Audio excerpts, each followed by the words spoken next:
Friends, welcome back to my channel Saraswati Commerce Academy. तो friends, आज हम करने वाले हैं अपना अकाउंट का जो हमारा चैप्टर 9 है उसका लास्ट टॉपिक आज हम डिस्कस करेंगे। ठीक है, आज के जो हमारे टॉपिक का नेम है, आज हम उसमें कुछ स्पेशल ट्रांजैक्शंस जो है गुड्स से रिलेटेड, ठीक है, आज हम उसके बारे में डिस्कस करेंगे। ठीक है, और जो इससे पहले वाले जो हमारे टॉपिक्स हैं वो हमारे सारे कवर हो चुके हैं। अगर आपको उनका लिंक चाहिए तो आपको डिस्क्रिप्शन बॉक्स में वहां पे प्लेलिस्ट मिलेगी, आप वहां पे जाके कोई भी टॉपिक जो है समझ सकते हैं। और अगर आप फ्रेंड्स चैनल पे न्यू है तो चैनल को आप प्लीज सब्सक्राइब कर दीजिए, वीडियो को लाइक कर दीजिए, बेल आइकन को प्रेस आप जरूर कर दीजिएगा ताकि आपको आगे आने वाली वीडियोस का नोटिफिकेशन मिलता रहे। तो चलिए अब स्टार्ट करते हैं हमारे आज के टॉपिक के बारे में। ठीक है, special transactions relating to goods. ठीक है, मैंने आपको पहले बताया है कि गुड्स क्या होती है।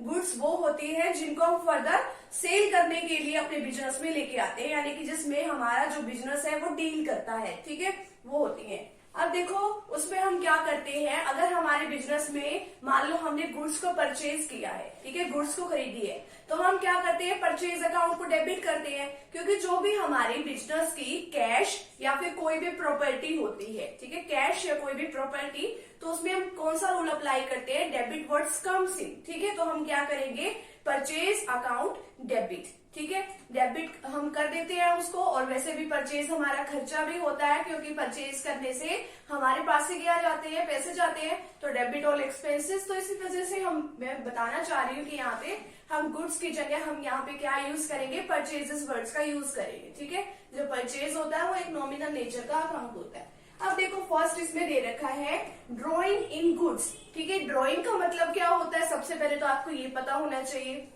जब भी कोई प्रोप्राइटर कौन होता है, ओनर बिजनेस का, यानी कि मालिक। ठीक है, अगर वो अपने पर्सनल यूज के लिए अपने मतलब कि अगर वो अपने पर्सनल यूज के लिए कैश नहीं, ठीक है, अब इसमें क्या बता रखा है, गुड्स बता रखा है ना, तो वो अपने पर्सनल यूज के लिए गुड्स लेके जा रहा है। ठीक है, अपने पर्सनल यूज के लिए यानी कि अपने घर में लेके जा रहा है वो गुड्स को।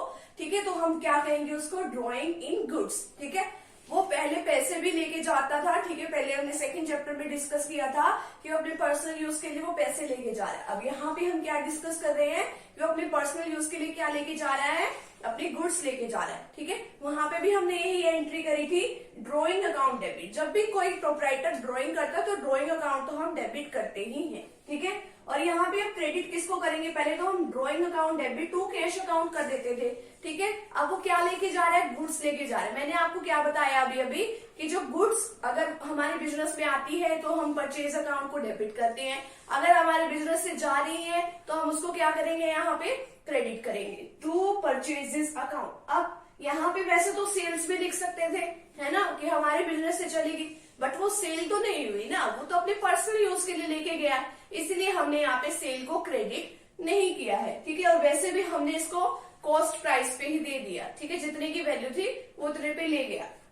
तो drawing account debit to purchases account. ठीक है, goods taken for personal use, वो अपने पर्सनल यूज के लिए अपने घर पे ले गया, ये हमने नरेशन डाल दी। Sales account should not be credited since the sale has not taken place, क्योंकि यहाँ पे सेल तो हुई नहीं, वो तो अपने पर्सनल यूज के लिए लेके गया है। और यहाँ पे परचेजेस की वैल्यू क्या हो गई है, यानी कि जो गुड्स की वैल्यू है वो कम हो गई है, रिड्यूस हो गई है। दैट्स व्हाई हमने यहाँ पे परचेजेस अकाउंट को क्या किया है, क्रेडिट किया है। ठीक है, और आपको पता ही होगा जब भी हम क्रेडिट में कोई भी एंट्री करते हैं तो वो टू से स्टार्ट होती है। सेकेंड हम डिस्कस करते हैं goods given as charity. Charity का मतलब होता है कि हमने दान में दे दी। ठीक है, कोई भी गुड्स जो है वो हमने दान में दे दी। हम जिस भी चीज का बिजनेस कर रहे हैं, मान लो वही उठा के हमने थोड़ी सी दान में दे दी, चैरिटी में दे दी। तो चैरिटी भी क्या है, हमारे लिए एक एक्सपेंस है, यानी कि हमारे लिए क्या है, वो खर्चा है ऑफ द बिजनेस के लिए।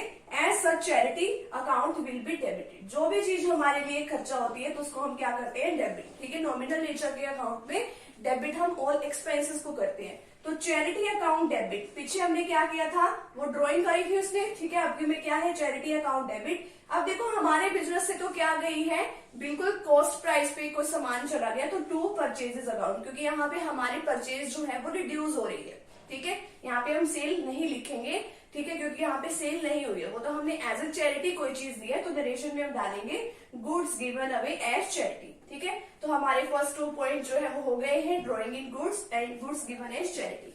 थर्ड पॉइंट हमारा है goods distributed as free samples. अब देखो कोई भी नया प्रोडक्ट जो मार्केट के अंदर आता है तो आपने भी देखा होगा कि आपके घर के बाहर आते हैं कि वो प्रमोट करने के लिए सेल्स को कि ये वाला हमारा प्रोडक्ट है, आप खरीदना चाहो तो आप खरीद सकते हैं। ठीक है, वो प्रमोट को मतलब प्रमोट करने के लिए सेल को वो ऐसे सैंपल्स जो है डिस्ट्रीब्यूट करते हैं। कई बार वो सैंपल्स जो है वो बिल्कुल फ्री में भी होते हैं। तो जो हमारा वो क्या होता है, एक तरह की एडवर्टीजमेंट ही होती है, पर्सनल एडवर्टीजमेंट की घर घर जाके एडवर्टीजमेंट करी जाती है। ठीक है, तो उसने फ्री सैंपल जो डिस्ट्रीब्यूट करे वो हमारे बिजनेस के लिए तो एक्सपेंस हुआ ना, खर्चा हुआ ना। ठीक है, एडवर्टाइजमेंट के ऊपर। ठीक है, तो इसलिए हम क्या करेंगे, advertisement expense account debit to purchases, क्योंकि हमारी वैल्यू तो कम हो गई ना परचेज की। ठीक है, तो हर एक केस में जहां पे भी हमारी परचेज की वैल्यू जो है रिड्यूस हो जाती है तो वहां पे हम क्या करेंगे, इसको क्रेडिट करेंगे। Goods distributed as free samples. Next हमारे पास आता है loss of goods by theft और लॉस बाय फायर। मान लो जो भी हमारे पास गुड्स थी, ठीक है, जो भी हमारे पास सामान था, या तो वो चोरी हो गया या वो मतलब उसमें आग लग गई। ठीक है, मतलब लॉस बाय फायर का मतलब होता है या उसमें आग वगैरह किसी भी रीजन से शॉर्ट सर्किट हो गया या कोई और भी रीजन है। ठीक है, तो इसी वजह से हमारा जो सामान है मतलब वो बिल्कुल हम कह सकते हैं कि अभी ऐसी कंडीशन में नहीं है कि हम उसको सेल कर सके, बिल्कुल वेस्टेज ही हो गया है वो। ठीक है, तो हम क्या करेंगे, एक एंट्री करेंगे कि किसकी वजह से लॉस हुआ है। Loss by theft account debit, loss by fire account. यहाँ पे तो हम क्या लिखते हैं, डेबिट में इसका रीजन लिखते हैं कि हमारी जो परचेजेस की वैल्यू है वो किस वजह से कम हुई है। ठीक है, लॉस बाय थेफ्ट और लॉस बाय फायर। ठीक है, परचेजेस की वैल्यू कम हो गई है, दैट्स वाई हमने इसको क्रेडिट किया है। नरेशन में क्या डालेंगे, goods lost by theft and destroyed by fire. कई बार क्या होता है कि हम काफी तरह का इंश्योरेंस लेके रखते हैं अपनी इंश्योरेंस कंपनी से, कि इसी रीजन से ये लेके रखते हैं ना हम कि अगर बाय द चांस अगर ऐसा हो जाए कि हमारी जो चीज है वो गुम हो जाए, लॉस्ट हो जाए, या फिर कई बार ऐसा हो सकता है कि हमारा जो घर है या जो हमारे बिजनेस जहाँ पे हमारा चल रहा है वहां का हम इंश्योरेंस करा के चलते हैं। ठीक है, कि क्यों करते हैं, ताकि एक सेफ्टी मिलती है हमें, हम उसके बदले में प्रीमियम तो पे करते हैं बट हमें एक सेफ्टी मिल जाती है कि अगर बाय चांस कुछ ऐसा हो जाता है, ठीक है, कुछ ऐसी मिसहैपनिंग हो जाती है तो हम क्या कर सकते हैं, तो वहां से इंश्योरेंस क्लेम करा सकते हैं हम। ठीक है, तो हमें इंश्योरेंस मिल जाता है। ठीक है, तो in case of goods were insured, अगर मान लो गुड्स इंश्योर्ड है तो हम क्या करेंगे, इंश्योरेंस कंपनी अकाउंट को हम क्या कर देंगे, डेबिट कर देंगे। Insurance company account debit. ठीक है, और किस वजह से डेबिट है, टू लॉस बाय थेफ्ट और लॉस बाय फायर। तो इंश्योरेंस कंपनी का जो लोड है वो हमने इंश्योरेंस कंपनी को दे दिया, जो भी इंश्योरेंस का जो भी क्लेम है। और फिर अगर हमें मान लो फुल अमाउंट उस क्लेम की मिल जाती है, ठीक है, तो हमारे पास पैसे आएंगे। ठीक है, बैंक के थ्रू, हमारा बैंक अकाउंट नंबर वहां पे गिवन होता है तो बैंक के थ्रू आएंगे। तो जब भी हमारे बिजनेस में कुछ आता है, डेबिट वर्ड्स कम्स इन, तो यहाँ भी हमारे पास पैसे आ रहे हैं तो इसलिए हमने इसको डेबिट कर दिया। अब पैसे कहाँ से आ रहे हैं तो उसका रीजन हम लिख देंगे नीचे, टू इंश्योरेंस कंपनी। ठीक है, क्रेडिट में हम वही चीज लिखते हैं कि जिसकी वजह से ये काम हुआ है, टू इंश्योरेंस कंपनी, अगर हमें फुली अमाउंट रिसीव हो जाती है।